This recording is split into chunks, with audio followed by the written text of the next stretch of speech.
Troy Training Center. We are staying. One more second, Tony. Okay, there you go. All right, I would like to call the Finance Committee to order. And my first, would like to make a motion, Lisa, to approve the minutes from the March 16th meeting. Do you want me to make the motion? Sure. I'll make a motion to approve the minutes. And So moved. Second. All right. Well, Anna, you're going to kick off. Greg?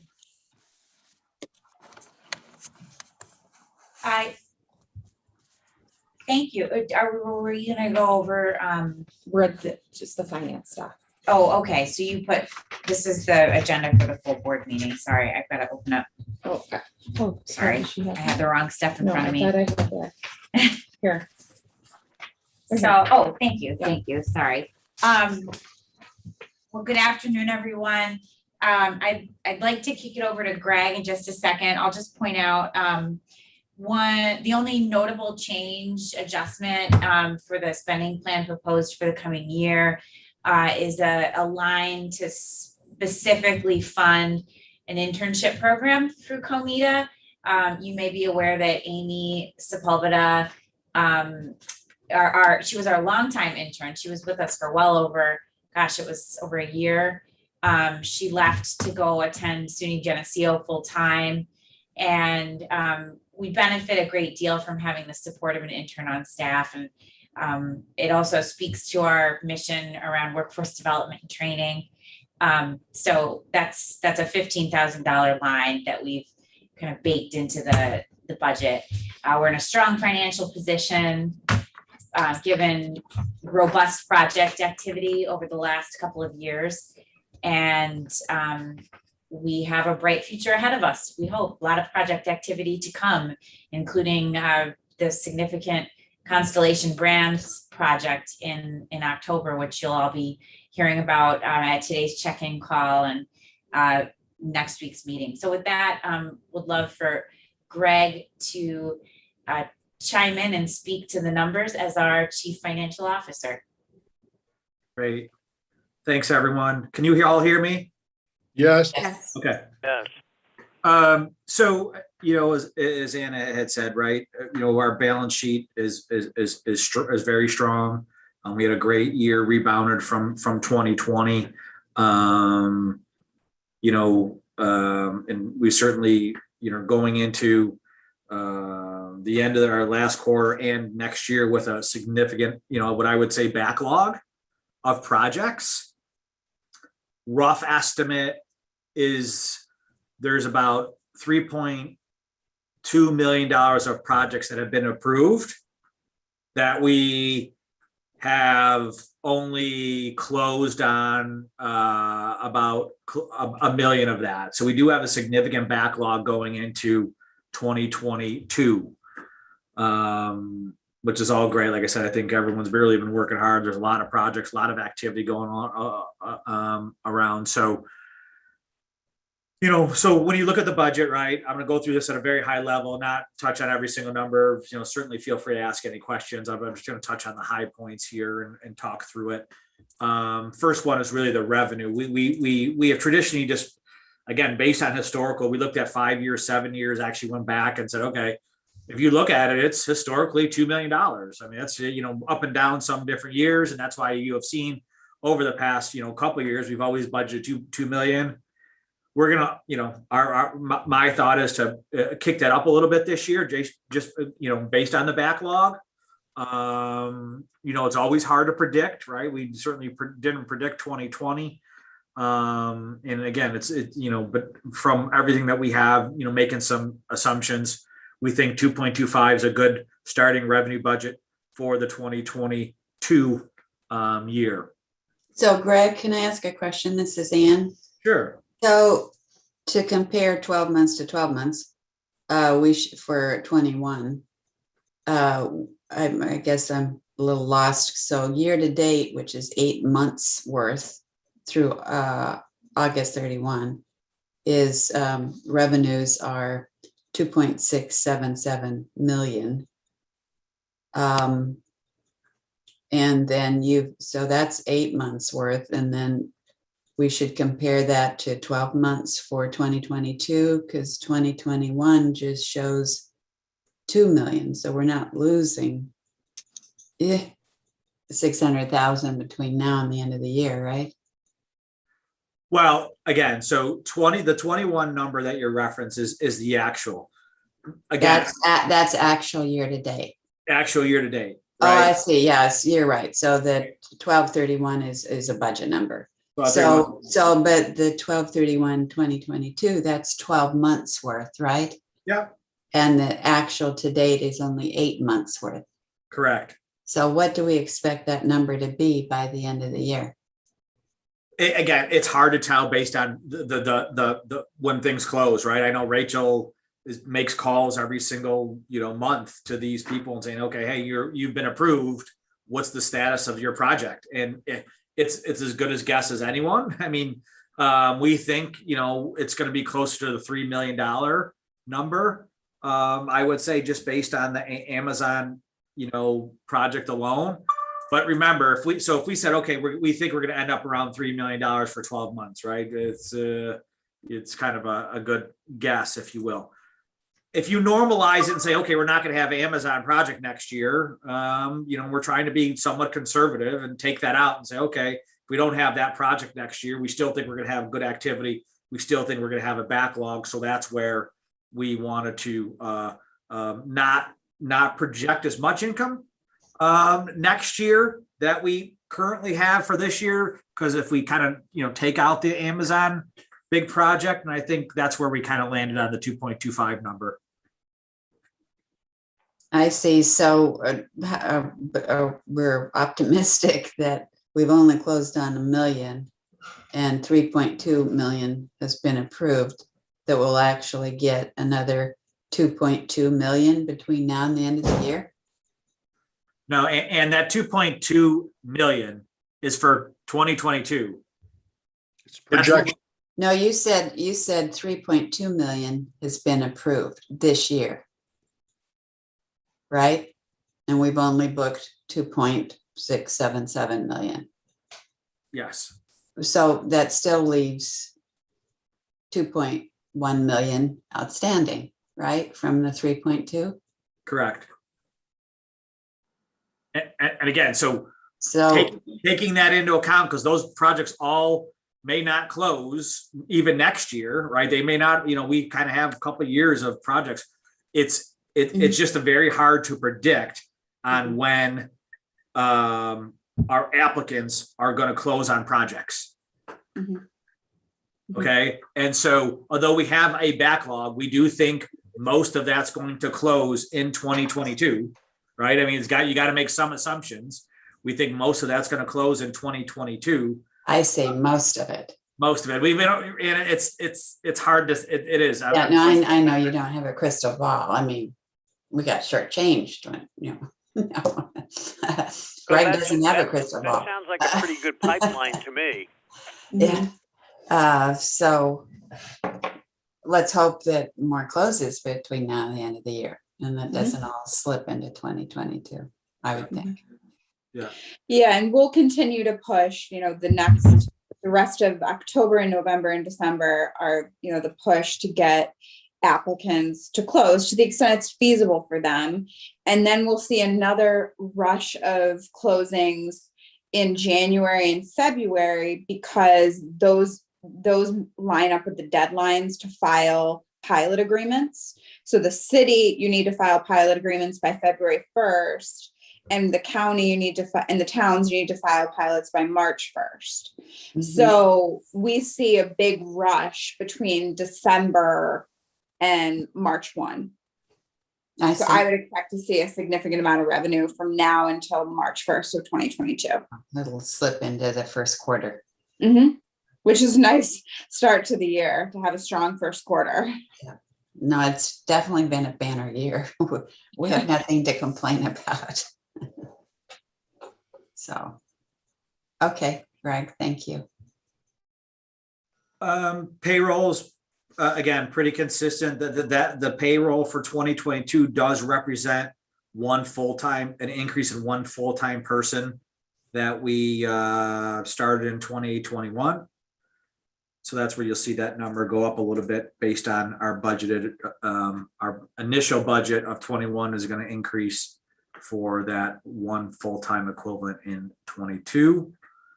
Our program costs, our sponsorships are down from where they've been historically. Again, I think on the team, we've done a good job of just, making sure that, if we get funding requests that they, serve the group's, mission and intent of what we're trying to do. And that certainly has changed a little bit. So we feel that's a good number moving forward.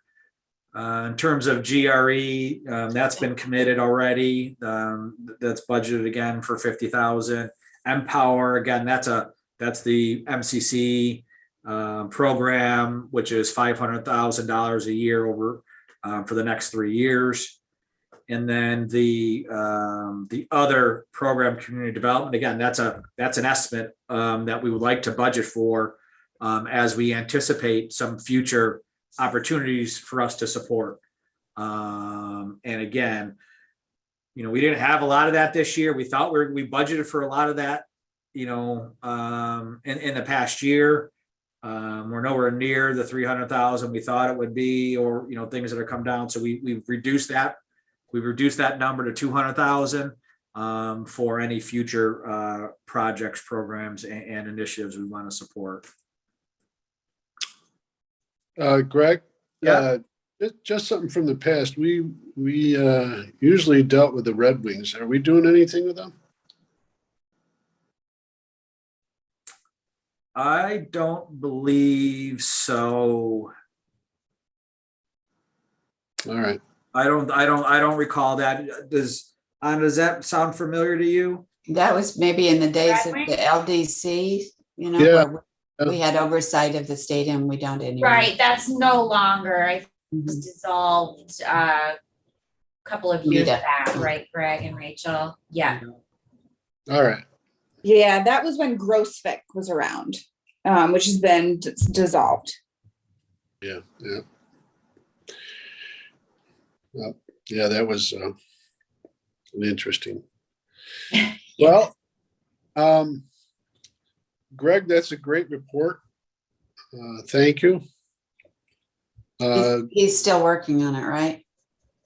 Yeah, I'll go through the last piece, like in terms of again, in terms of any of the other G&A expenses, there's, there's two other changes. The one in the consulting fees is up about 10,000. We anticipate Loki Brill or some other vendor to have, we do have increased costs there for compliance and everything else. Same with the local labor exemption line, which is in the compliance fees. We do anticipate more costs there for compliance, due to the local labor exemptions and the Amazon project. Like I said, everything else is pretty consistent from year to year, some small dollars, and then the $15,000 internship program that Anna talked about, which we want to support for 2022. And again, the other big change is that PTAC that we are now going to support, rather than the IDC support, and that's the cost there of the $92,000. So overall, like I said, we do anticipate having an excess here over revenue. In addition to having a strong balance sheet, strong year, we do believe that the momentum is going to carry into 2022. From what we have going on today, and that's probably one of the strongest budgets we've presented in quite some time. I have some more questions. Sure. Is it possible to get another, not that we need another column of numbers, but for a year-end forecast? We don't have that here. We have the August 31 year-to-date as compared to the budget. And then we have proposed next year's budget, but we don't have a year in 2021 forecast. So it's sort of hard to see what the jump off point is my first question.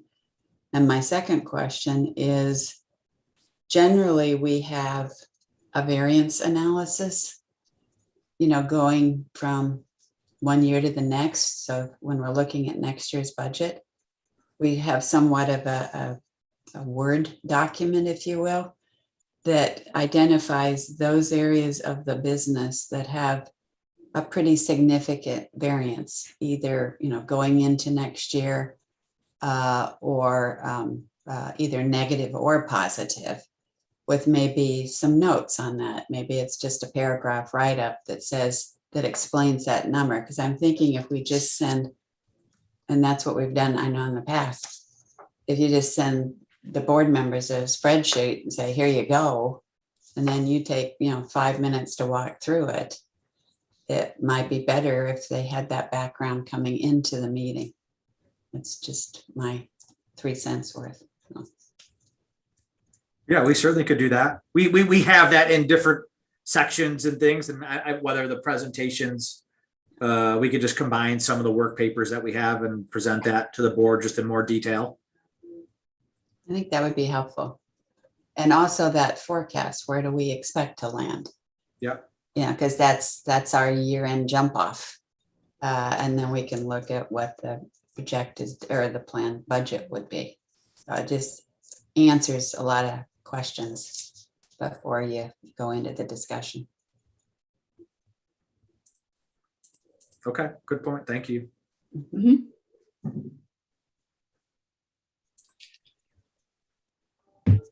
Any other questions or comments? Do we on the community program and community development? I know we've been putting those dollars into sort of different events in the community. And we certainly do GRE and Empower and 10 and all of that.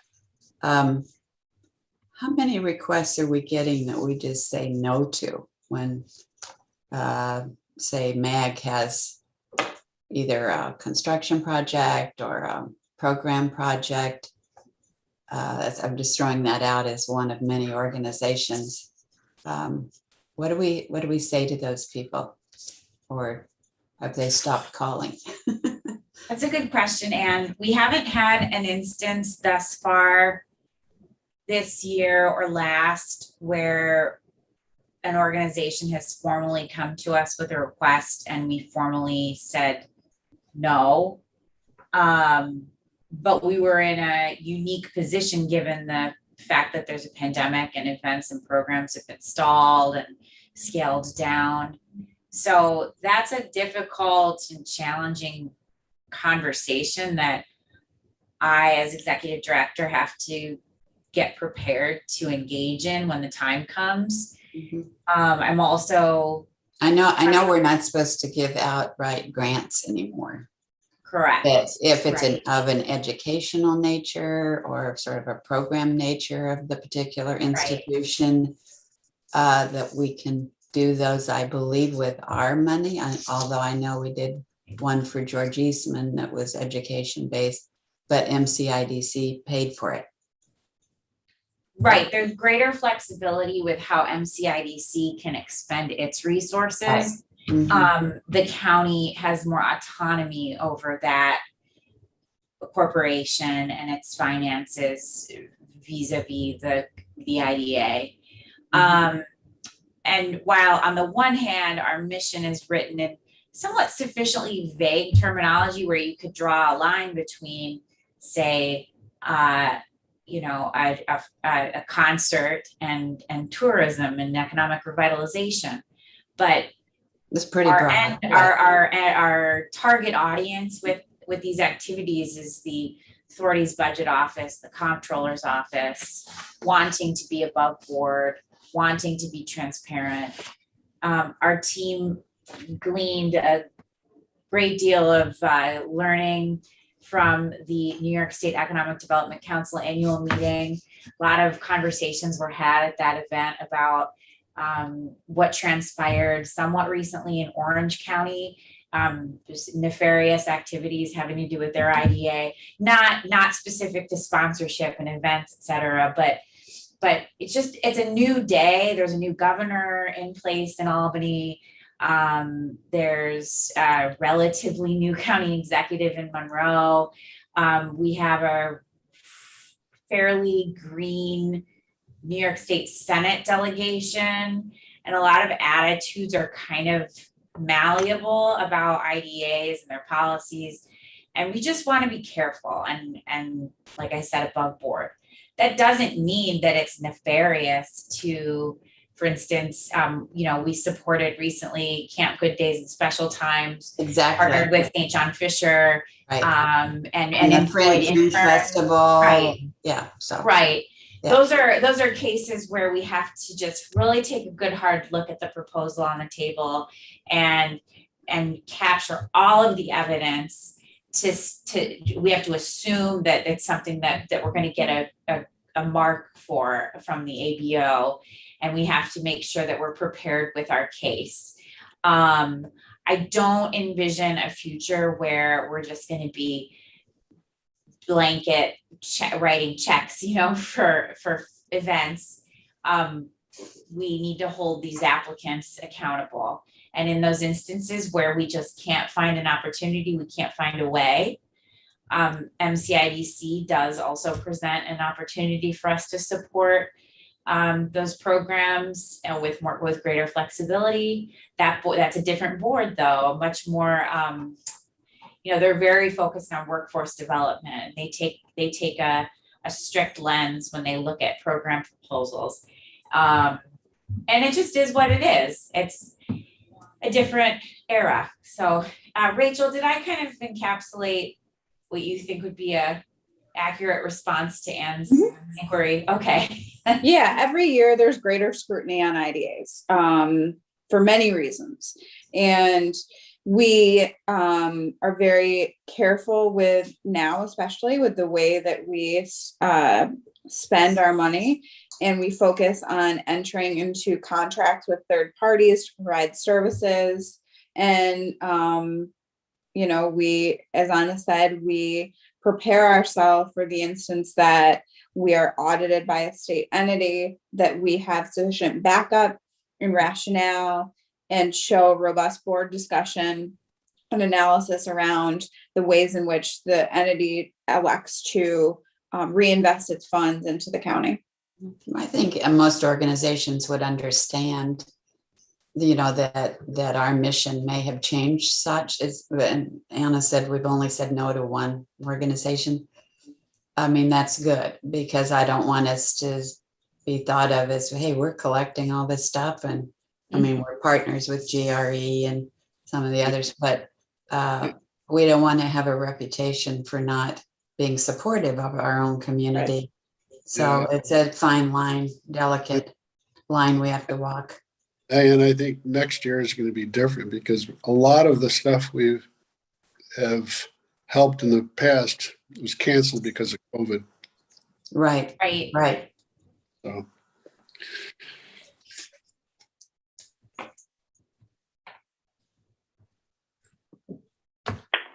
So when those cases do come up where we're falling in a gray area, and I'm scratching my head thinking, I don't know if this fits, I don't know if this is just a flat no, I will want to engage the board.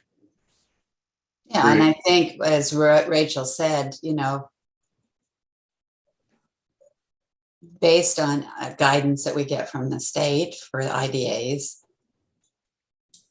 we're not necessarily just buying tables and that sort of thing at events. We're entering into some sort of a contract with the organization for perhaps an educational opportunity, so there's a way to make us sound like we're helpful and supportive, but there have been some changes. I mean, and we really do want our support to take the form of tangible things and items and programs that are moving Right. the wheel. You know, buying a table at a luncheon doesn't do much. Yeah. We don't need to go to the luncheon. We can just spend $10,000 to support an internship program, you know, that otherwise the funds raised at the luncheon might go to support. So thinking about things in those terms is helpful. Just, we Yes. want to go straight to the source. We don't want to have to worry as much about dog and pony shows. Did we do, I'm trying to remember, did we do golf tournaments? I think we did golf tournaments. Not on my watch, but I don't golf, No, so. Years ago. Back in the Years day. ago. Lots of I'm years not- ago. Years ago. Yeah, the jazz festival was canceled 20 and 21, I believe. Right, Right. yes. That's something that might be coming up.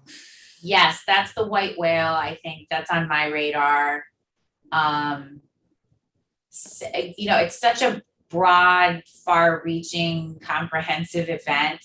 There has to be something within, some component within the jazz festival that helps with education, workforce, cultural enrichment, economic empowerment and tourism, where again, we can draw that solid line between IDA support and involvement and our mission. Mhm. Mhm. Sounds good. Sounds good. All right. Fabulous. So are we wrapped up with a budget report? Yes. Okay, thank you, Craig. I'd like to make a motion to the finance board that we recommend that we, to the full board on Tuesday for the proposed budget as presented. I'll second that. We need somebody to. Oh, Brad? you need the motion? So actually, No. Tony, you made the motion. Lisa did. seconded it. You just need to make sure all are in favor. Yeah, all in favor? All in, Aye. yes. Okay, thank you. Mhm. Is there any other, Anna? Not that I'm aware of. Oh, Okay. I'll make a motion to adjourn. second. I'll second it. Thanks. Have a wonderful day. Try to get some weather.